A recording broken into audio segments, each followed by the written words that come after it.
And just so you know, we're not doing one of those tutorials with just scrolling the menu for like an hour and a half and we call it a day. No, we got to do something a little more useful. If you are on firmware 5.0 on the Sony A7 IV, Sony just brought out firmware 6.01, and it's actually a big one. Sony released last November.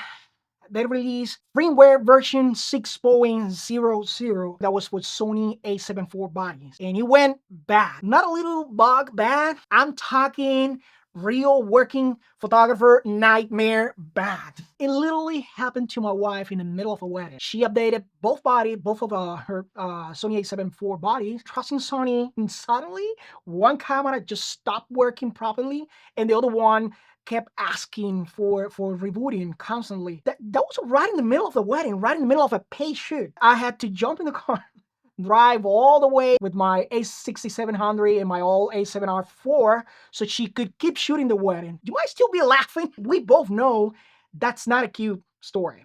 That's stress.